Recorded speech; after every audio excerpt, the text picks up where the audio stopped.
Welcome to ETV prime.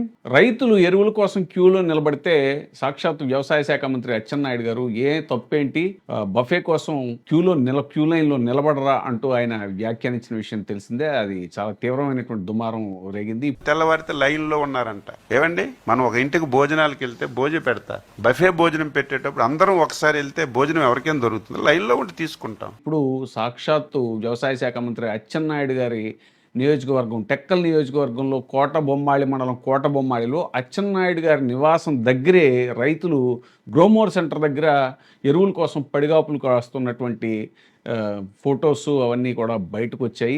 Atchannaidu గారు ఈ ఎరువుల సమస్య మొదలైన తర్వాత ప్రెస్ మీట్ పెట్టి చాలా ఘాటుగా వ్యాఖ్యానించి దీన్ని వైసీపీ వాళ్ళు రాజకీయం చేస్తున్నారు, ఆ ఎరువులు కోసం క్యూ లైన్లో నిలబడిన ఫోటోలన్నీ కూడా మార్ఫింగ్ చేశారు, ఇదంతా కూడా వైసీపీ క్రియేషను అని చెప్పి ఆయనతో పాటు ఇక ముఖ్యమంత్రి గారు అందరూ మాట్లాడటం జరిగింది.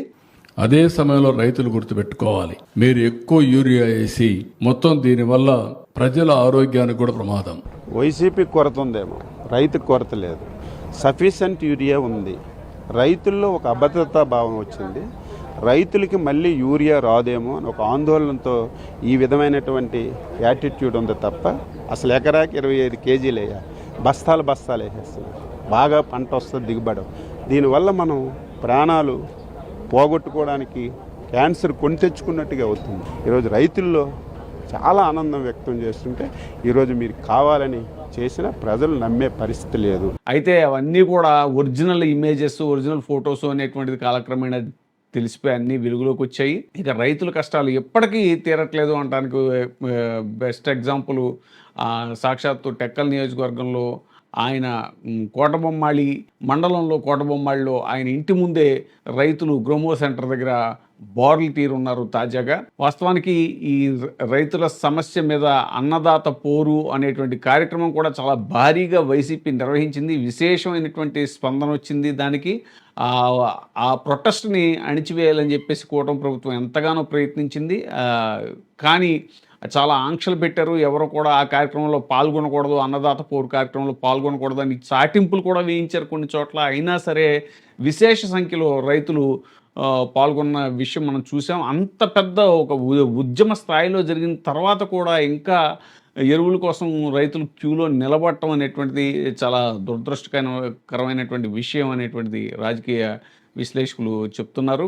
ఇక మరి ఈ రైతుల ఎరువుల సమస్యకి పరిష్కారం ఎప్పుడు, మరి దీని విషయంలో కూడా ప్రభుత్వం ఇంకా ఎందుకు స్పందించట్లేదు అనేటువంటిది కూడా సర్వత్రా చర్చ జరుగుతోంది.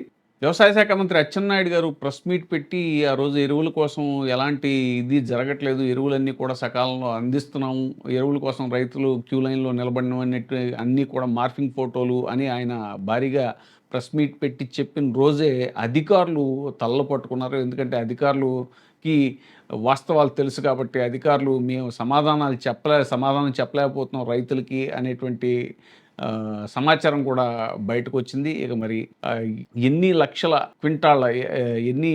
క్వింటాళ్ళ ఎరువు అవసరం అవుతుంది, యూరియా అవసరం అవుతుంది, ఈ లెక్కలన్నీ కూడా ముందుగానే కరెక్ట్గా ప్లాన్ చేసుకోకుండా రైతుల్ని ఇలాగా నడి రోడ్డు మీద నిలబెట్టి వాళ్ళు పాపం అన్ని పనులన్నీ మానుకుని వచ్చి ఇలా క్యూ లైన్లో నిలబడి త్వరలో ఈ సమస్యకి ముగింపు పలికేలాగా కూటమి చర్యలు ఉండాలి అని చెప్పేసి కూడా డిమాండ్ చేస్తున్నారు ప్రజా సంఘాలు, ఇంకా రాజకీయ పార్టీలన్నీ కూడా. మరి అచ్చెన్నాయుడు గారు ఇకనైనా మేలుకుని తన సొంత నియోజకవర్గంలో తన ఇంటి ముందు ఎరువుల కోసం రైతులు ఇలా పడిగాపులు పడటం అనేటువంటిది ఈ దృశ్యం చూసైనా ఆయన మేలుకుని త్వరగా ఈ సమస్యకు ఒక పరిష్కారాన్ని సూచించాలి అనేటువంటిది ఇప్పుడు సర్వత్రా వినిపిస్తున్నటువంటి చర్చ.